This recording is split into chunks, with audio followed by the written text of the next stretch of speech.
يا صباح الفل عليكم، صباح الهنا.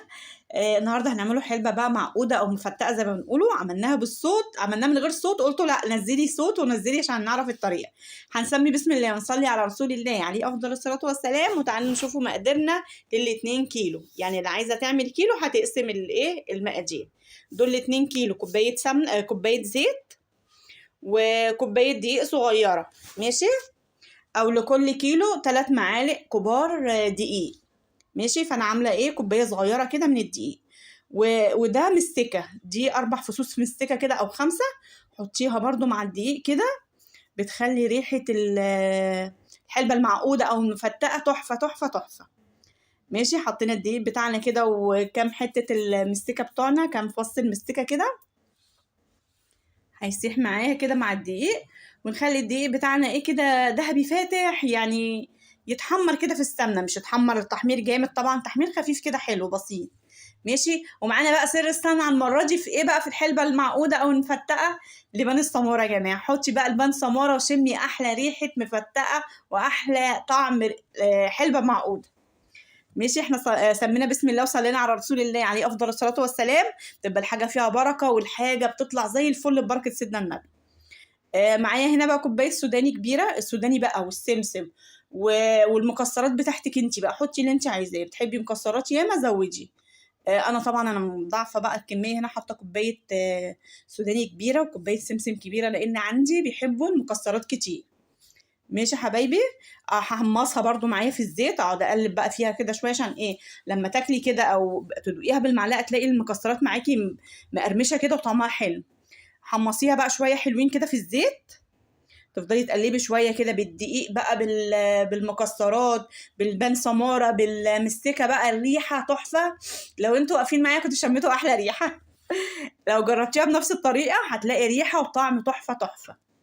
ماشي يا حبايبي. وفي منتهى السهوله، سهله جدا. خلاص حمصنا حاجتنا وخليناها حلوه كده ومطقطقه. هنفضي عليها العسل بتاعنا على طول. زي ما قلت لك دول مقادير 2 كيلو، يعني دول 2 كيلو عسل. لو هتعملي كيلو واحد هتحطي 3 معالق دقيق. هتحطي يعني لا نص ربع كوبايه زيت، ربع كوبايه زيت و3 معالق دقيق.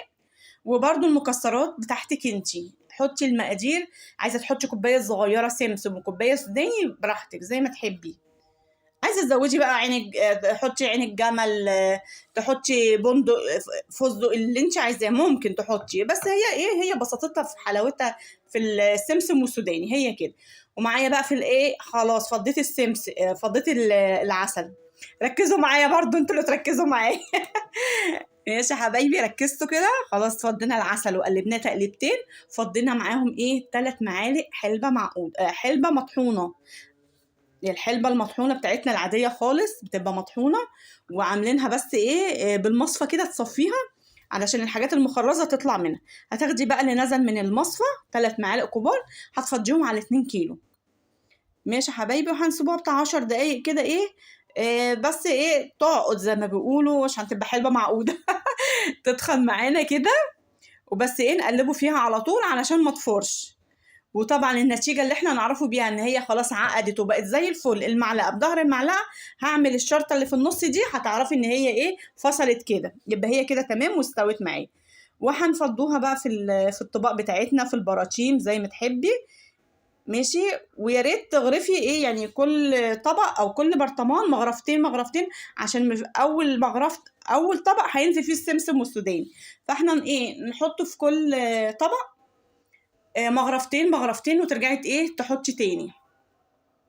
ماشي. اوعوا تنسوا اللايك واوعوا تنسوا الاشتراك. وعايزه اقول لكم منوريني، والقناه بقت الحمد لله، هم لسه برضو ما كملوش 100 مشترك، بس الحمد لله هتكبر ان شاء الله بيكم، واحلى حاجات هننزلوها على القناه. ومنوريني. وما تنسوش اللايك وما تنسوش الاشتراك، وجيبوا حبايبكم معاكم. بصي بقى فضيتها. بصي بقى عندي بقى الحلبه المعقوده نصها نصها مكسرات ونصها عسل. هي دي بقى الحلبة المعقودة، حلاوتها في المكسرات بتاعتها، وجربوها.